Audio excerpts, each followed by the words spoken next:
BMW RS is due for its 12,000 mile service. For those on metric, that's 20,000 kilometers. But it's the middle of winter. Do you wait until spring? Do you ride that much this time of year anyway? Let's say you want to get it done now, but you're confronted with two options. You can take the bike to a place 5 miles away, but you don't trust the work they do.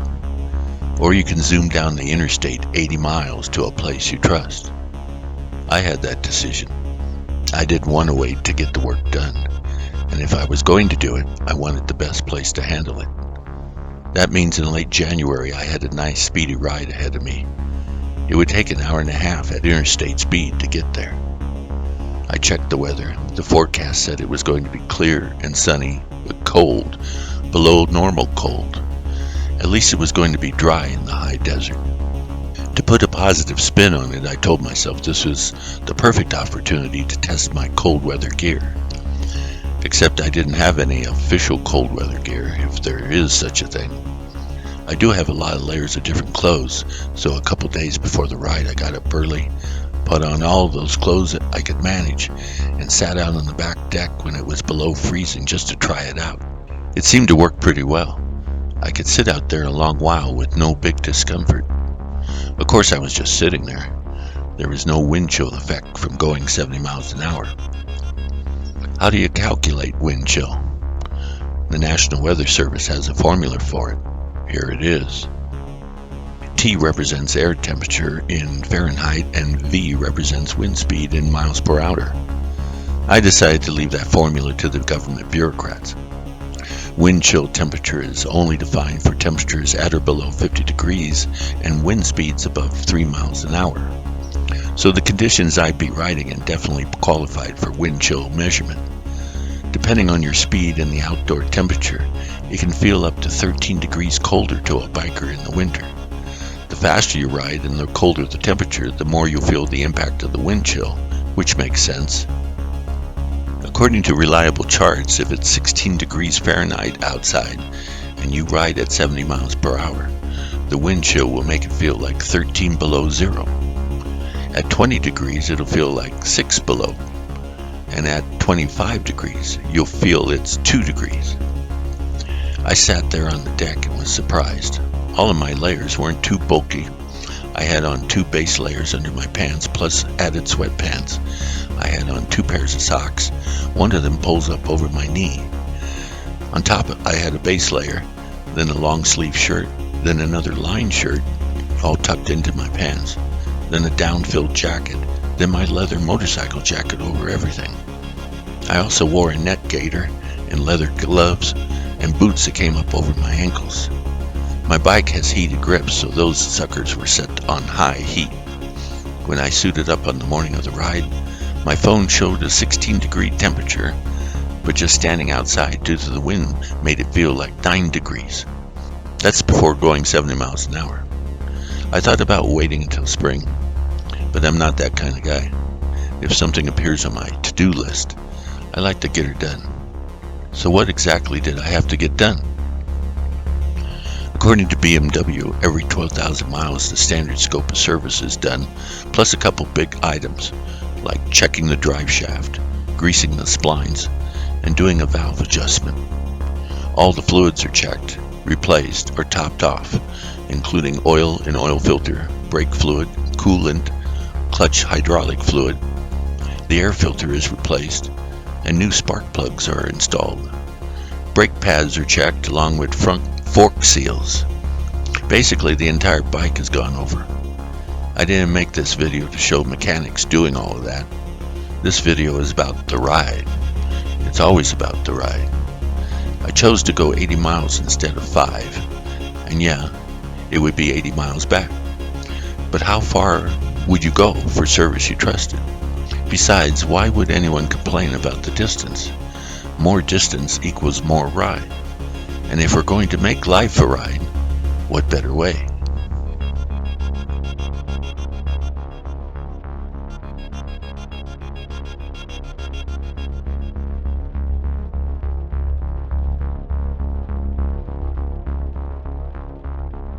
Heading out on 69 East pointed me right into the sun.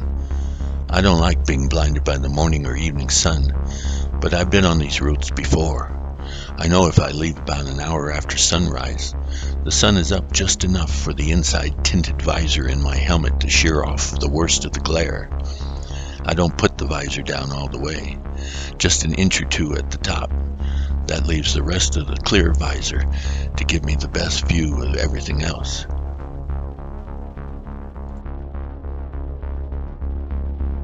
After 30 miles, I turned south and the sun wasn't an issue anymore. Ahead of me was 50 miles of I-17. It was time to make my run. Like all interstates, there's a posted speed, but in reality everyone goes as fast as they like. At this time of day, the traffic shouldn't be too bad. The only challenge would be halfway down, winding through the construction zone. They're making big changes to the interstate north of Phoenix. It's called the I-17 Improvement Project, affecting road between Anthem Way and Sunset Point. They're widening 15 miles of roadway, replacing 2 bridges and widening 10 others, and constructing about 8 miles of new flex lanes. The flex lanes will operate as an additional 2-lane roadway that carries one direction of traffic at a time, and can alternate between north and southbound depending on the greatest need due to capacity. The project began in 2018 with technical and environmental analysis. Construction has been ongoing since 2021 and included blasting 180,000 cubic yards of rock. Work is scheduled to complete this year in 2025. We'll see if that happens. Until it does, making a run through the construction zone has been a changing obstacle course. The twists and turns of the detours have changed over the years as the work progressed. If it's been a while since you've made your run, don't expect it to be the same as before. It's finding your way through a maze with always new surprises.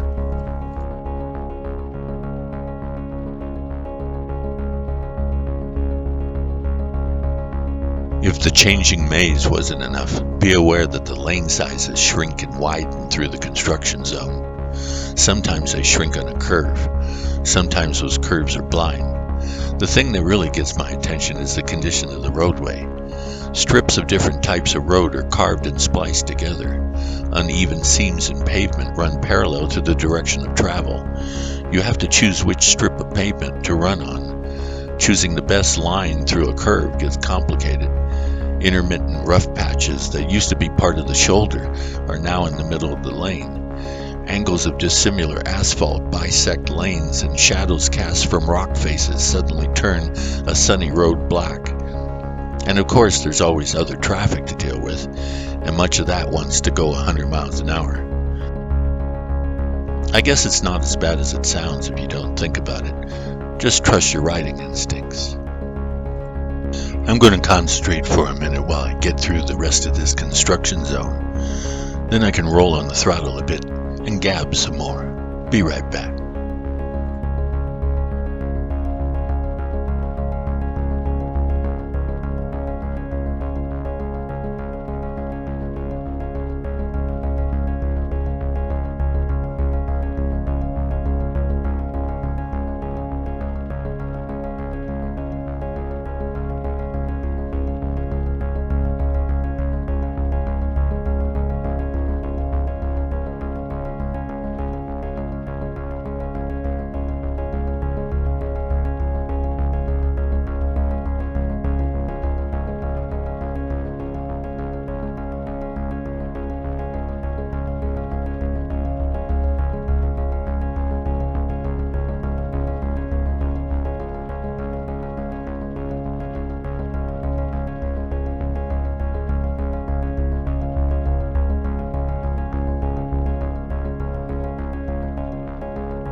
As soon as I see that sign, the one that says end of construction, I know it's time to pick up the pace.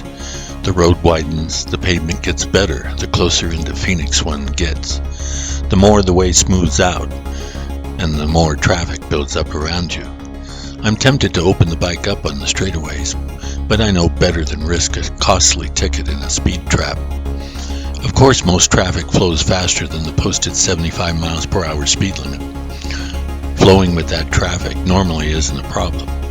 It's when you try to fly faster than the flow, when you go more than 100, that's a good way to stand out in a crowd in a bad way. Especially if you're the only bike in the sea of cars and trucks.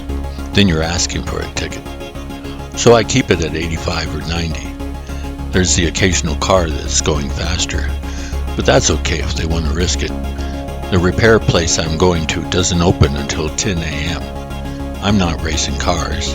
I'm timing my ride to get there when they open.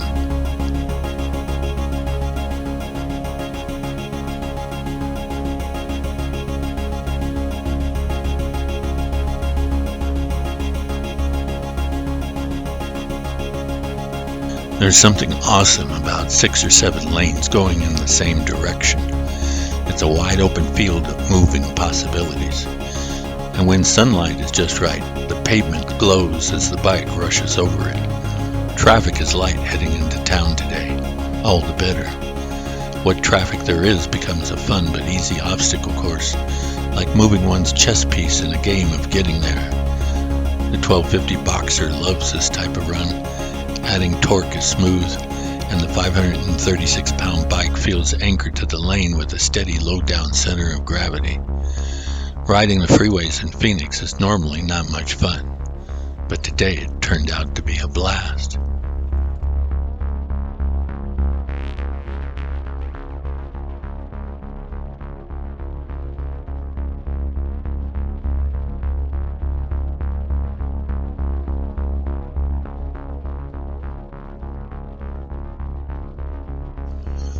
Ooh, and who's that hanging out in the slow lane over there to the right, trying to be inconspicuous?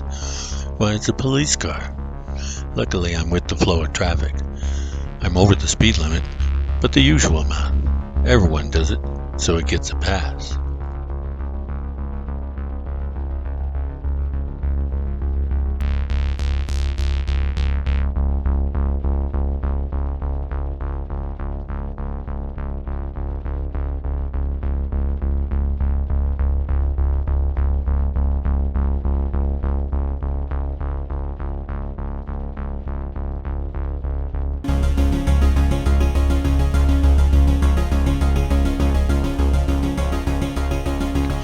Coming into the final stretch, it's time to position myself to exit. More lanes are being added and I need to get over to the far right. Time to get back on city streets. Time to think about stoplights and driveways and cars turning every which way. Now that the run is coming to an end, I'm starting to wish this repair place was farther away. Maybe I can find a good motorcycle shop in Tucson. Next time, I could extend the ride.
Here I am, I made it.